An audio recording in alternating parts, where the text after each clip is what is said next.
সুপ্রভাত আমার প্রিয় বন্ধুরা, তোমরা সকলে কেমন আছো? আশা করছি প্রত্যেকেই খুব ভালো আছো এবং সুস্থ আছো।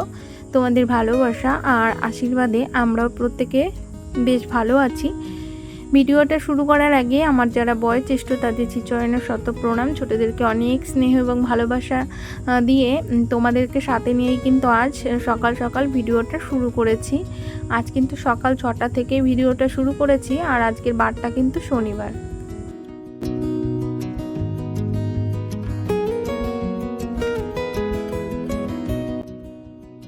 যেহেতু শনিবার ওই জন্য সকালবেলা ঘুম থেকে উঠে আগে রান্নাঘরটা পরিষ্কার করে নিলাম। তারপরে এই যে 3টে জলের বোতল ছিল, এই 3টে জলের বোতল কিন্তু আমি সাবান দিয়ে ভালো করে পরিষ্কার করে নিচ্ছি। আর শনিবারের দিন এই একটা দিন আমি বোতলগুলো পরিষ্কার করে নিই।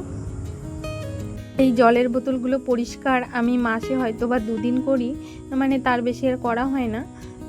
আর যেহেতু এই যে শনিবার আর আমরা জলের বোতলে জল খুব কমই খাই, গ্লাসেই বেশি খাই, ওই জন্য আমার অনেক বেশি জলের বোতলও না, ওই 4-5টা মতো আছে।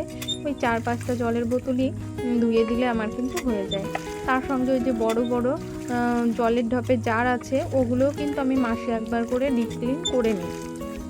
আর নতবা যখন আমি জল নিই, প্রত্যেকটা জলের বোতল সুন্দর করে ধুয়েই কিন্তু জলটা নিই। আর আমাদের বাড়িতে কিন্তু জলের গাড়িতেই জল দিয়ে যায়। আমার 4টে মতো জলের জার আছে বড় বড়, ওই 4টে জলের জারে রেখে দিই। আর এই ছোট বোতলগুলোতে 4-5টা বোতলে জল ভরে রেখে দিই, সারাদিনে হয়ে যায়। তারপরে এই যে জলের বোতলগুলো আমার মাজা ঘষা সুন্দর করে পরিষ্কার করা হয়ে গেছে। এখন কিন্তু প্রত্যেকটা জলের বোতল উপর দিয়ে রেখে দিলাম। তারপরে চলে এলাম ঘরটাকে মুছতে। আর তার আগে কিন্তু আমি ঘরটা সুন্দর করে ঝাড় দিয়ে নিয়েছি। আজকে আর তোমাদেরকে ঝাড় দেওয়া দেখানো হয়নি। আর এখন কিন্তু আমি ঘরটা সুন্দর করে মুছে নিচ্ছি। আর এখন কিন্তু ছেলে মেয়ে ওরা প্রত্যেকেই কিন্তু ঘুমোচ্ছে, তাই ভাবলাম ওরা ঘুমিয়ে থাকতে থাকতে আমি আগে ঘরটা মুছে নেব। আর আজকে যেহেতু আমার ছেলের স্কুল নেই, ওই জন্য আমি হাতে অনেকটা সময় পাবো, ওই জন্য ভাবলাম যে একেবারে সকালের কাজবাজ করে স্নান করে তারপরেই কিন্তু রান্নাবান্নার দিকে যাব। তোমাদের সঙ্গে কথা বলতে বলতে কিন্তু আমি ঘরের পুরো ঘরের ফ্লোরটা মুছে নিয়েছি। এখন এই যে চলে আসলাম রান্নাঘরে, আর এখন রান্নাঘরটাও সুন্দর করে মুছে নেব।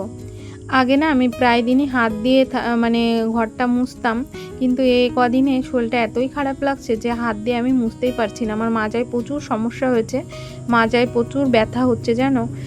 ওই জন্য আর ন্যাকড়া দিয়ে ঘরটা বসে বসে মুছতে পারছি না, এই লাঠির সাহায্যেই কিন্তু মুছে নিতে হচ্ছে। তোমাদের সঙ্গে কথা বলতে বলতে কিন্তু আমার পুরো ঘরটা মোছা হয়ে গেছে। আর এর মধ্যে আমার ছেলে মেয়েও উঠে পড়েছে। আর আমি কিন্তু সকাল থেকে এখনও ব্রাশটা করিনি, তাই ভেবেছি ঘরটা মোছা হয়ে গেলে আর কিছু জামা কাপড়ও কাচতে হবে, সেগুলোও কাচবো, ব্রাশটাও করব, জামা কাপড়গুলোও কাচবো। আর আমার গাছগুলো না আমাদের বাড়িতে কিন্তু জঙ্গলে ভরে গেছে, যেহেতু এই কদিন বৃষ্টি হয়েছে। আর বৃষ্টি পেলে দেখবে বাড়িতে না ঘাস পাতা একদম ছেয়ে যায়। আর আমার বাড়িটাও সেই অবস্থাই হয়েছে, চারিদিকে ঘাস পাতা হয়েছে। এখন এগুলো পরিষ্কার করতে হবে, জুন ছাড়া পরিষ্কার করা সম্ভব না, যেহেতু একা হাতে না ছেলে মেয়েদেরকে সামলিয়ে আবার এই যে ঘাস পাতা তোলা, এটা কিন্তু সম্ভব না। ওই জন্য ভেবেছি একটা জোন নেব, তারপরে বাড়িটা সুন্দর করে পরিষ্কার করে নিতে হবে। আর শীতও চলে আসছে সামনে, শীতের দিন না বাড়িতে রোদ না ঢুকলে সেটাও ভাল লাগে না। আর আমাদের ওই গাছের ডালপালাগুলো একটু কাটতে হবে, তার জন্য জোন লাগবে। জোন দিয়ে তারপরে এই বাড়িটা বাড়ির যেই গাছপাতা ঘাস পাতাগুলো হয়েছে ওগুলোও পরিষ্কার করে নেব। আর গাছের যে ডালগুলো হয়েছে কিছু ডাল বাড়তি হয়ে গেছে, সেই ডালগুলোও কেটে দিতে হবে। আর তার জন্যই বাড়িটা একটু জঙ্গল জঙ্গল লাগে। তবে যাই হোক, তোমাদের সঙ্গে কথা বলতে বলতে কিন্তু অনেকগুলো জামা কাপড় আমি সার্ফ জলে ভিজিয়েছিলাম, সেগুলো কিন্তু কেচে নিয়েছি। এখন আমি এই যে ধুয়ে নিয়ে তারপরে মেলে দেব। জামা কাপড়গুলো কেচে নিয়েছি, তারপরে দেখো আমার মেয়ে বলছে, মা আমার জুতো জোড়া পরিষ্কার করে দাও, আমার জুতো জোড়ায় কাদা লেগেছে। তাই মেয়ের জুতো জোড়াও কিন্তু আমি সুন্দর করে পরিষ্কার করে দিলাম। বাড়িঘর গোছাতে কিন্তু টাকা পয়সা লাগে না। বাড়িঘর গোছাতে কিন্তু সংসারটাকে সাজাতে কিন্তু প্রত্যেকটা মেয়ে বউ বা গৃহিণীদের কিন্তু ধৈর্য, শক্তি, জ্ঞান, বুদ্ধি, তার সঙ্গে পছন্দ থাকাটা খুব জরুরি। পছন্দ বোধটা যদি থাকে না, তাহলে দেখবে অল্প জিনিস দিয়েও ঘরবাড়ি সুন্দর করে গুছিয়ে পরিপাটি করে রাখা যায়। আর যাদের পছন্দ বোধ নেই, তারা কিন্তু দামি দামি ঘরে ফার্নিচার থাকলেও কিন্তু সেই জিনিসগুলোকে গুছিয়ে রাখতে জানে না। অনেকেই আছে এরকম।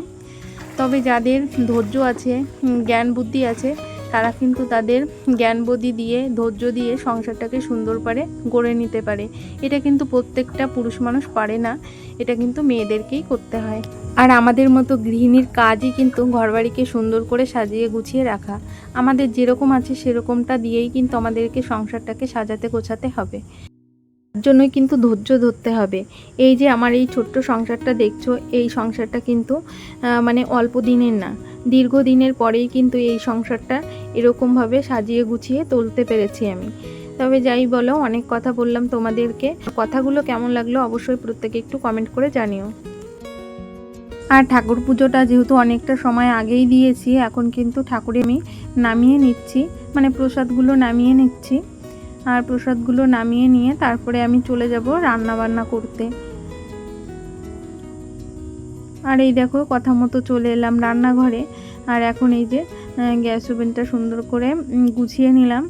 তারপরে চাটা বসিয়ে দেব। আজকে একটু চা করব, যেহেতু এখন ওই 9টা 9:30 বেজে গেছে। ওই জন্য ভাবলাম ছেলে মেয়েদেরকে একটু চা করে দিই। আজকে আবার শনিবার, যেহেতু ডিম সিদ্ধ করা যাবে না, ওই জন্য সকালবেলা একটু চা করে দিই। আর চার জলটা বসিয়ে গেছিলাম, তারপরে গাছ থেকে কিন্তু কিছুটা তুলসী পাতা এনেও দিয়ে দিলাম। আর আজকের চাটা যেহেতু আমার বাচ্চারা খাবে, মানে আমার ছেলে মেয়ে, ওদেরকেও একটু দেব।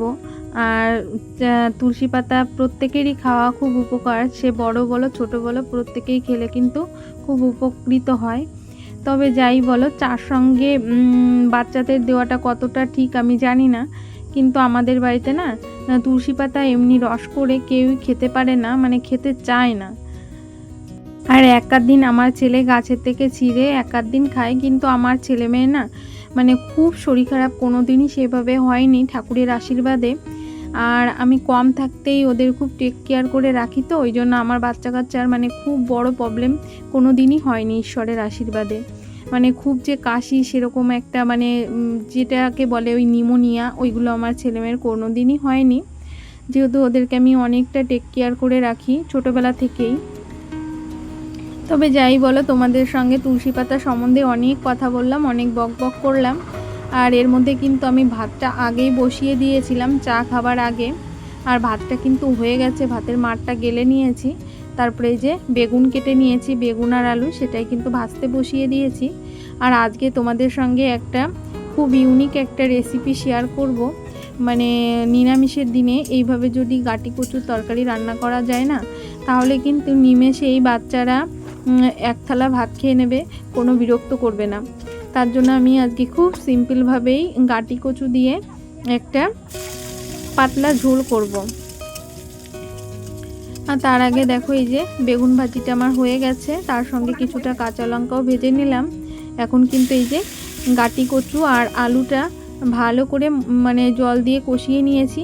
তারপরে ভাতটা তাপ দেওয়া হয়ে গেছে। এখন কিন্তু ওই ভাতের ওই উনানেই কিন্তু আমি কিছুটা গরম জল বসিয়ে দিলাম।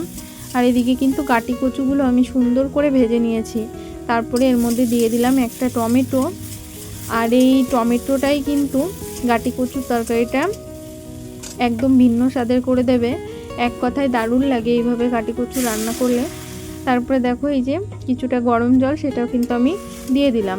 তার মধ্যে এখন চিড়ে দেব কিছুটা কাঁচা লঙ্কা, যেহেতু আমার ছেলে মেয়ে খাবে ওই জন্য ঝালটা কিন্তু কম দিয়েছি। তোমরা চাইলে কিন্তু লঙ্কাটা একটু বেশি দিতে পারো, তাহলে টেস্টটা আরও বেশি ভালো হবে। আর তরকারিটা তো নামিয়ে নিয়েছি। নামানোর পরে আমি কিন্তু ফোড়নে দেব কিছুটা জিরে, তার সঙ্গে দিয়েছি গোটা তেজপাতা আর একটু গরম মশলা দিয়েছি, গোটা গরম মশলা। আমি কিন্তু ভাজা জিরে কিছুটা নামিয়ে রেখেছি। আর তার মধ্যে দিয়েছিলাম রাঁধুনি। আর রাঁধুনি দিয়ে আমি তরকারিটা আর একটু ঢেকে দিয়ে, এখন যখন তরকারিটা গামাখা ঝোল হয়ে গেছে, তখন কিন্তু ধনেপাতাগুলো কুচি করে দিয়ে দিয়েছি। এখন তরকারিটা আমি জাল বন্ধ করে দিয়েছি। এখন কিন্তু তরকারিটা আমি নামিয়ে নেব। বাটাবাটির ঝামেলা ছাড়াই কিন্তু নিরামিষ দিনে এইভাবে গাটি কচুর তরকারি রান্না করে নিলে একটা টমেটো আর কিছুটা ধনেপাতা থাকলেই কিন্তু তরকারিটা জমে যাবে। আর আমি কিন্তু শনিবারের দিন এভাবেই রান্না করার চেষ্টা করি। আর আমার ছেলে কিন্তু এভাবে তরকারি রান্না করলে খেতে খুব পছন্দ করে। আর সত্যি কথা বলছি, এই তরকারিটা খেতে না দারুণ হয়েছিল, মানে ভীষণ ভীষণ টেস্টি হয়েছিল।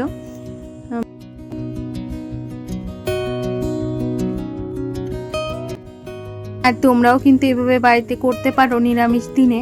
আশা করছি তোমাদেরও ভীষণ ভালো লাগবে। আমি যেভাবে করলাম সেম প্রসেসে করলে সত্যিই দারুণ লাগবে খেতে। তারপরে যাই হোক, আমি কিন্তু খেতে বসে গেছি। আর এখন কিন্তু সকাল 10টা বাজে। আর 10টার সময় কিন্তু আমরা সকালের খাবারটা খেয়ে নিচ্ছি। তাই প্রিয় বন্ধুরা, ভিডিওটা আর বেশি বড় করব না। এই পর্যন্ত যে সকল বন্ধুরা আমার ভিডিওর সাথে আছো, তোমাদের সবাইকে কিন্তু অসংখ্য অসংখ্য ধন্যবাদ। প্রিয় বন্ধুরা, প্রত্যেকে এভাবে আমার পাশে থেকো, সাথে থেকো। আর যারা নতুন আসছো তারা কিন্তু চাইলে পারো আমার চ্যানেলটিকে সাবস্ক্রাইব করে দিয়ে আমার ছোট্ট পরিবারের পাশে থাকতে। আর নতুন পুরাতন সবাইকে কিন্তু অসংখ্য অসংখ্য ধন্যবাদ। সকলে এইভাবে আমার পাশে থেকো। আর এখনও পর্যন্ত যে সকল বন্ধুরা ভিডিওতে লাইক করতে ভুলে গেছো, তাদের সকলের কাছে একটাই রিকোয়েস্ট, প্লিজ বন্ধুরা ভিডিওতে একটা লাইক করো আর অবশ্যই কমেন্ট করো। প্রত্যেককে টাটা।